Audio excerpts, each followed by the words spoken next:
I'm grateful I'm not 56 and trying.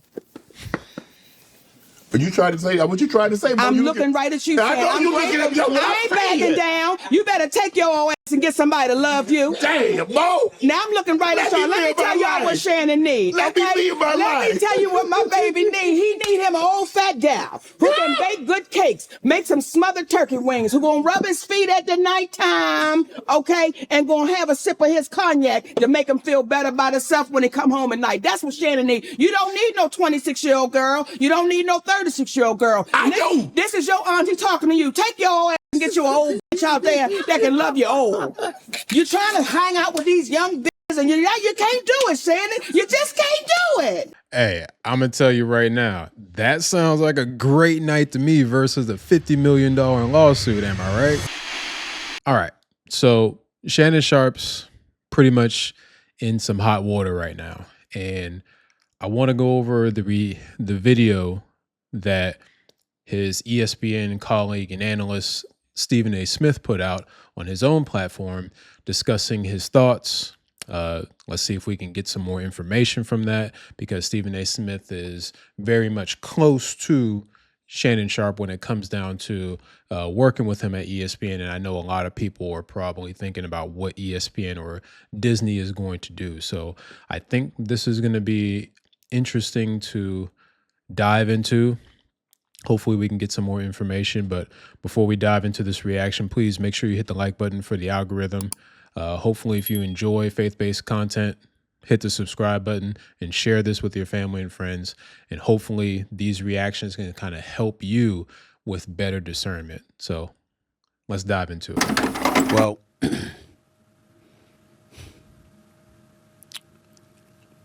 it's a sad situation. Shannon Sharpe is somebody I work with a couple of days a week. Shannon Sharpe is somebody that I brought to ESPN. Works on First Take, which airs on ESPN every weekday morning from 10 a.m. to 12 noon Eastern Standard Time. He's been with me every Monday and Tuesday. We've been number one for 13 years and counting. But since Shannon has arrived, obviously he's helped the show immensely. And I can't thank him enough for it. We've grown close as friends. I'd like to believe that. I certainly root for him. I know he's been through a lot in life. He's overcome a lot of things. And when he departed from Fox, I was more than happy to bring him on board here. So all I can speak about is what I know based on the reports. And I can speak about ESPN and Disney. To be clear, even though this podcast, this YouTube show is owned and operated by me solely, it doesn't mean that I'm going to be dismissive of ESPN, who employs me in my daytime job on First Take. So I sit here before you today letting you know that they are aware that this is a subject that I was going to broach because I owe them that courtesy. With that being said, it's important to point out a couple of things. Number one, I was not there. I can provide no eyewitness account. And even though I got love and respect for Shannon Sharpe, and I'm sincerely hopeful and prayerful that he is completely innocent of the allegations that have been levied against him, I can't sit here and speak to his innocence or guilt from a knowledgeable place because I have nothing to do with this. I haven't seen anything. I don't know anything. I don't even know this person. I know what the reports say. I know the reports, the things that have been reported on a multitude of outlets, from the AP to the New York Post to Forbes to TMZ and everything in between. I mean, I can't even count the number of publications that have talked about it or written about it, networks, etc. It's all over the internet. It's everywhere. And I know that. It's definitely everywhere. This is probably, outside of the Cat Williams interview, this is probably the most that I've seen Shannon Sharpe in the news in a long time. I mean, he's been doing his thing with Nightcap and with his podcast and his media company over there, but Yeah, this is the most I've seen Shannon Sharpe in. One key thing to note that he did say that he had a conversation with the ESPN bosses. So it sounds like that they're aware of what's going on. They're aware of, I mean, pretty much what the media is talking about right now, because this is the hotness about Shannon Sharpe, who is literally, I would say, the media darling, who has been the media darling for the long period of time. And now you're pretty much, your employee is all over the news about something that doesn't look good one bit, because this is a wild situation to be in. But let's hear what more Stephen has to say. I'm fully aware of that. This is not a criminal case. So there is no concern about him going to jail. This is a civil case, which means that he can either be found liable or not liable. The accuser in question is seeking $50 million. That was confirmed by Shannon Sharpe on that video today. It's a lot of money. According to the reports, it's somebody that he met in 2023, who was 19 years old at that particular moment in time. Sheesh. According to some audio that was put out earlier today by Attorney Busby, you hear the accuser, the female, talking to somebody who is alleged to be Shannon Sharpe. We don't know whether that's true or not. And the person in question, again, we don't know whether it's Shannon or not, the words choke, as in I will choke the hell out of you if I saw you. And so because of that, knowing that audio was probably going to come out along with additional tapes, whether they be video or audio is unclear at this particular moment in time, Shannon Sharpe felt compelled to come out in his own defense. How we interpret that? Let me be very, very clear about where I'm coming from. All right. I'm a bit torn in terms of his response. On one hand, Tony Busby has sued Jay-Z. He did sue Diddy. He did accuse them, or represented the woman who was accusing them of assault, of sexual assault, and said that she was 13 years of age at the time when talking about Jay-Z and Diddy, and Jay-Z went ballistic and emphatically denied it, wouldn't let it go. The case was dropped, and now he's suing Busby, mentioning words like extortion and other things. Rightfully so. So when Shannon Sharpe brought up Mr. Busby in that video that we aired and talked about him being extorted, he brought up Mr. Busby and Mr. Busby's past.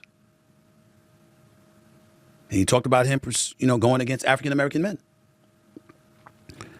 There's two thoughts there. On one hand, there's the Jay-Z, who obviously should be presumed innocent, not just because you should be presumed innocent until found guilty, but because of the manner in which he fought on his own behalf and has been very aggressive in going after Tony Busby.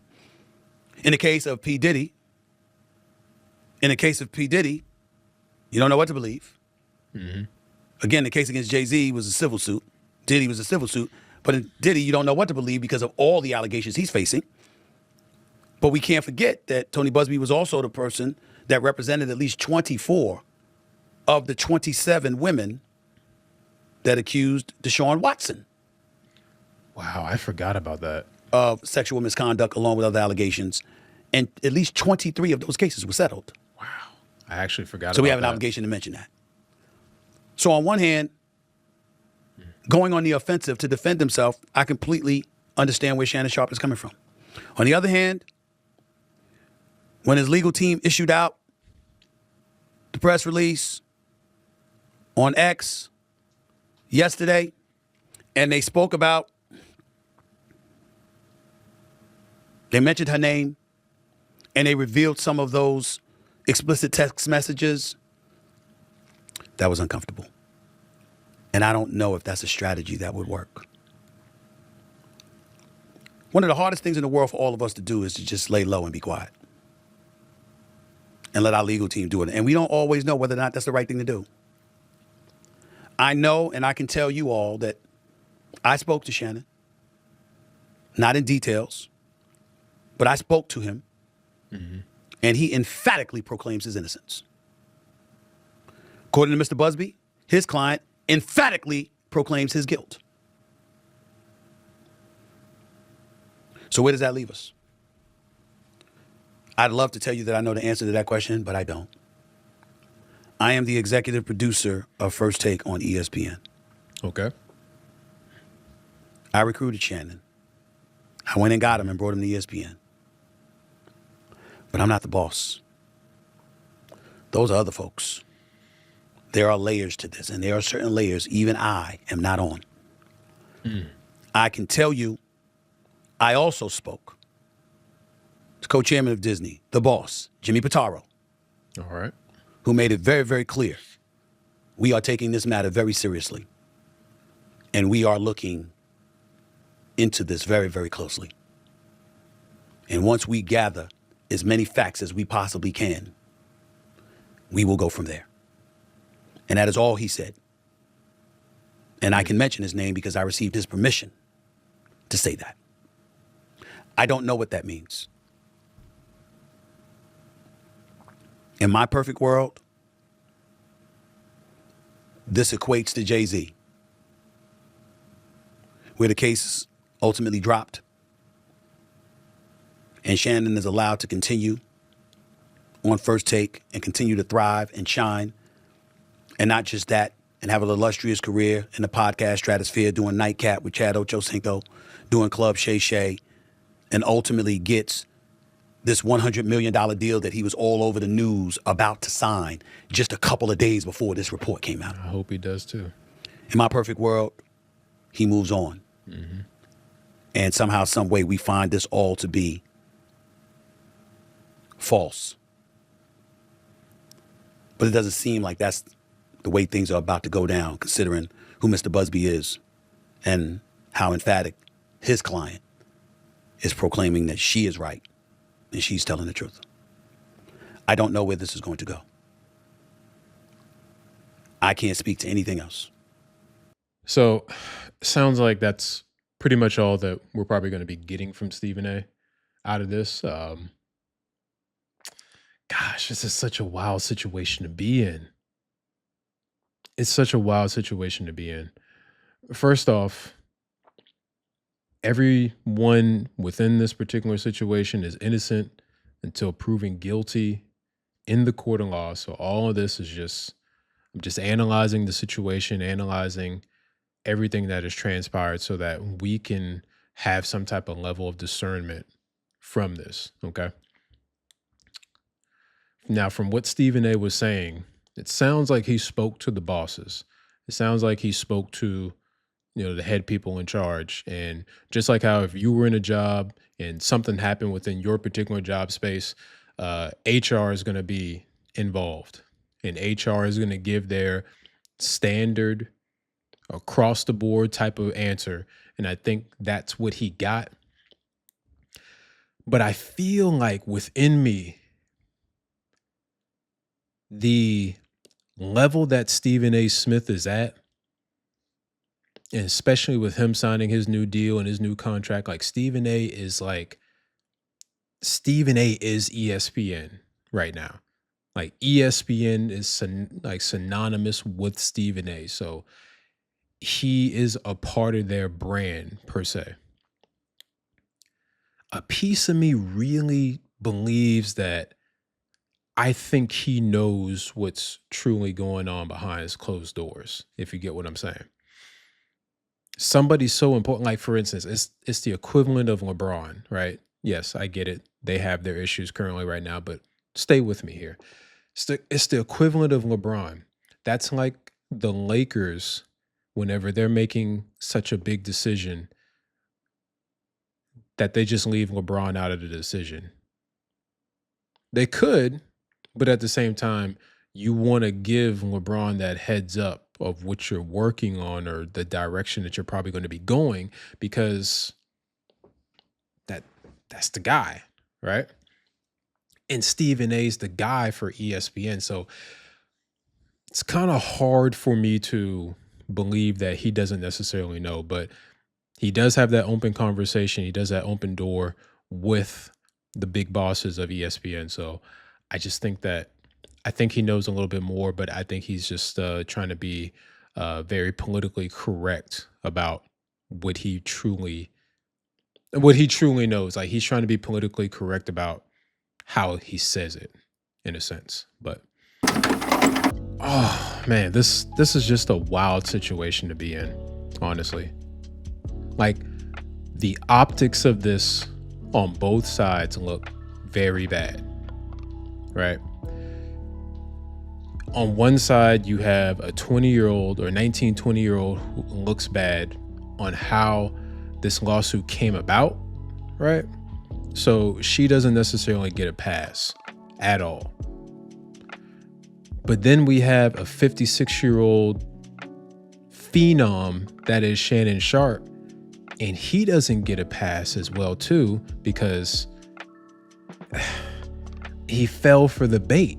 Even without looking at this video, what Stephen A said, it still falls to the point that I discussed in my previous video about this, about who you discern and who you choose to be around with matters.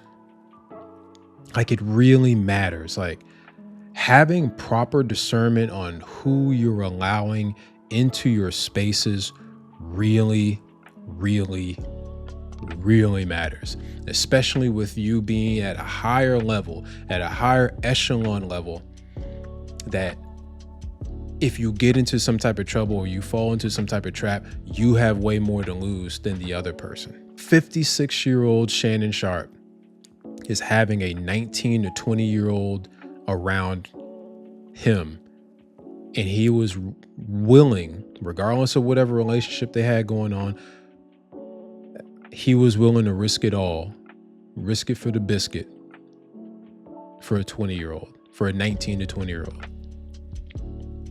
This truly speaks to the bigger issue that I discussed before, and it's sexual lust being a problem within Christian men, within the space.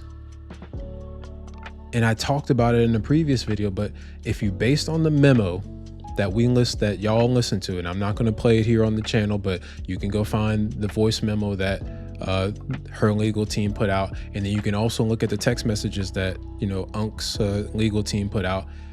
When you put both of those together and you look at it, it's just like, man, they were into some kind of freaky, dominant, submissive relationship where I don't want any type of parts of that. But the more that information leaks out, the more it makes Shannon Sharpe look bad as a lustful man. And I don't want no parts of that. I mean, sheesh, like, Jesus be offense to that. Like, no parts whatsoever to that. All right. But this just speaks to the deeper problem that I stated before, that there is men like Shannon Sharpe with a God-given purpose, with a God-given influence, and a God-given calling, and you are still finding yourself tangled all in the web that is sexual lust. You're around 19 to 20-year-olds doing all kinds of wild and freaky things, and you're thinking with your third leg in between your legs versus thinking with the God-given brain that he has given you. You see, the struggles of lust is just so complex that honestly everybody deals with it. They deal with it in their own way. It doesn't matter who you are in life. You could be single, you could be married, you could be young, you can be old. And honestly, even if you're old, this is like, surely when I'm 50 years old, I can beat the spirit of lust, right? No. Like, surely you're thinking that with me being an older person, I don't need to taste the flesh of a 20-year-old anymore by the time I'm old, right? This situation proves it wrong. And I know a lot more people deal with this. Like, we really can't continue to ignore this anymore. Like, this lustful spirit is keeping us bound, and it's going to make you do some wild and crazy things where you see somebody like that at a gym, knowing who you are. You see somebody like that at a gym and you're looking at her. Before you approach her, you're literally thinking to yourself, am I willing to risk it all? Am I willing to take that risk analysis with myself and literally look at this girl and say, am I willing to risk it all just to have some wild and freaky situations going on? Am I willing to risk everything I got going on in my life? Lust can be broken with the power of Jesus Christ. Plain and simple. Lust can be broken with the power of Jesus Christ. We can't hold on to the world. We can't hold on to our worldly power and our worldly status so tightly that we forget that God comes first. Above all, like, it's supposed to be the older that we get, the wiser that we get. But sometimes the older that we get, we don't necessarily get, let's just say, spiritually wise. Spiritually wise within the word, that we can have better discernment, better choices. Like, it just gets to a point where you just have to say, man, I just want to break this lustful chains. I just want to break this lustful cycle. I don't need to be this old and being freaky deaky anymore. Like, I don't want to. Or even when you're young, I just don't want to do it. I don't want to be bound to this lustful spirit. And I don't want it to make me make decisions that I know could potentially ruin my life or put me in a precarious situation that I should have never been in. That's all. And I truly hope things work out. I am praying for Shannon Sharpe. I am praying for all parties involved within this lawsuit, because this entire lawsuit is just surrounded around some type of freaky situations that were going on there. Like, and allegedly, from what they were saying, she turned down a $10 million buyout already. Ugh. I ain't gonna lie, that's a lot of money, bro. That's a lot of money for you to lay in bed with a female, right? Even, wow. I'm just truly praying for Shannon, and I'm praying for everybody involved, because this entire situation just smells of the struggles of lust. But overall, I personally think that God blesses us men with a wife. I'm thank God for that. I'm thankful that I am blessed with a wife. I'm thankful I'm blessed with a helpmate that will be there for me, and hopefully that could be there for you too one day. And it's not easy. It's really not. It takes a level of discernment and a level of nurturing to do that, but hey, it's worth it in the end. It's worth it. And if that's not your route, then the direction that you're looking at right now, being lustful, being one of them horny dogs on the side of the road, hunting for 19, 20, 21, 22-year-olds, and you know good and well you're all the way, like, these girls can probably be your granddaughters. That ain't it either. That's that path right there. That ain't it. It's not it. But the moral of the story is this. Monique was right. Like, listen, Monique was right.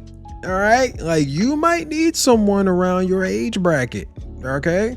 That goes for a lot of you listening to this. You might need someone around your age bracket that could cook you a hot plate, make you a good pound cake. Hey, have your cognac poured while you drink, and then go on about their business and stay out the way. Listen, that sounds much better than trying to keep up with some 20-year-old chick that's just going to give you all kinds of headaches. Now, I'm not blaming anybody, but I want us as Christians, anybody who is within the faith, I want us to learn from this and be able to discern from this and apply it to our lives. Okay? So I hope you enjoyed this reaction, and I hope you enjoyed this conversation. Please make sure you hit a like for the algorithm. Subscribe if you enjoy faith-based content. And also, please share this with your family and friends, and hopefully somebody that can help them be able to make better choices and better discernment. All right? I love you all. Be blessed.